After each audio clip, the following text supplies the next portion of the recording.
Coming up on this special winter episode of One-on-One Sports. We debate whether or not the Steelers should trade Antonio Brown, draft our NBA All-Star starters, and pick winners and losers from college football's New Year's Six Bowls. All that and so much more. And it all starts right now.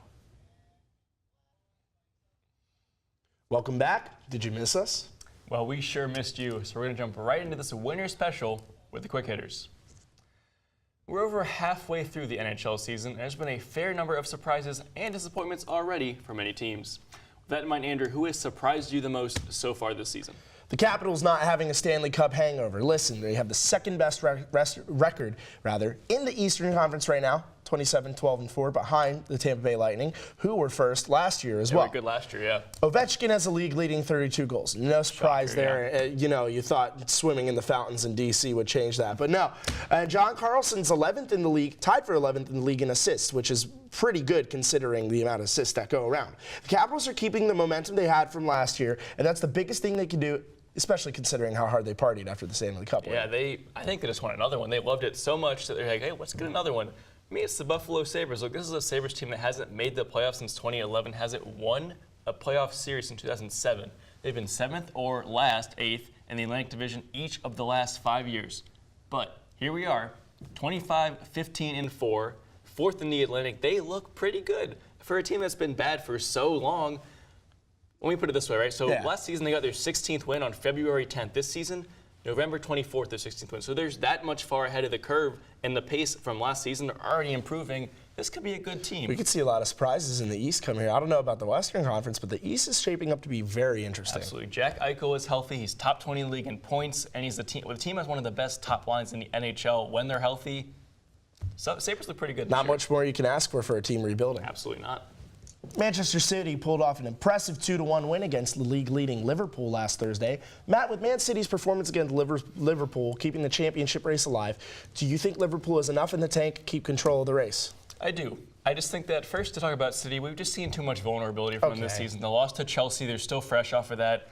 And Liverpool has won the league 18 times, right? This is the best start through 21 games, and they're 17-3-1. They've never been this good, and they've won the league 18 times. So why wouldn't they win it this year? All right, I get that Man City has a tendency to lose to lesser teams, like as you mentioned, and Leicester as well. But they're only 4 points back. We're halfway through. There are 17 matches remaining at the time of this filming, and I do think they can close that gap. If they lost against Liverpool, they would have dropped 10 points, and Tottenham would have jumped up to second.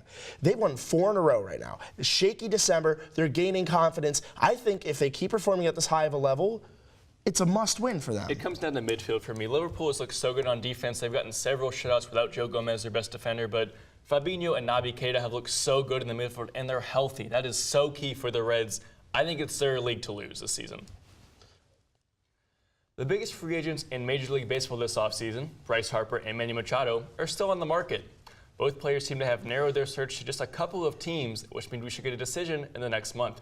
Andrew, if you're a GM, you have a couple $100 million to blow. You go on Machado or Bryce Harper? I'm a little biased here, but Manny Machado. He's the more complete player. I would take his villain personality any day over Harper, and plus of how great of a fielder he is as well. As I said, I'm a little biased, but he's your perfect all-around player. He slumped a little bit on the Dodgers late, but he was a part of a World Series-bound team, arguably the better for acquiring him. And you're going to tell me that hitting .297 with 37 home runs at 107 RBIs is bad? No. I'm not saying anything bad about Manny Machado. Or worse than Harper? Stats-wise. I just love, so first of all, it comes down to infielder versus outfielder. It's a need thing. But also, it's highly likely that one or both of these players end up in Philadelphia with the Phillies or New York with the Yankees. And apparently Chicago, the White Sox team. For Manny. I don't see Manny Machado's lack of hustle panning out in New York. This is a Yankees team, and it always has been top to bottom, end of the bench to Aaron Boone at the top, Aaron Judge to the worst player in the lineup. Everybody brings everything every night, or you don't play. And you're saying Manny doesn't? I'm not. He has the talent, of course. But if he doesn't hustle, that won't fly like it didn't with the Dodgers. Bryce is nonchalant as well, though. You think that's going to fit better in a Yankee system? This is the way he talks about it. I think Bryce is more possibly reformed than Manny Machado. He's gone out and said, that's not my game. Bryce Harper, I think he loves the idea of the Yankees so much that he could change to be in pinstripes. It's all a toss-up, though, when you think about it. You don't know where any of these teams are going to go. Manny could stay with L.A. for all we know. I don't know about Bryce. Bryce wants out. They offered him a lot of money, and he said no, which makes me think the Nationals are not on his radar anymore. Definitely, it's going to be an interesting offseason. Yeah, for sure.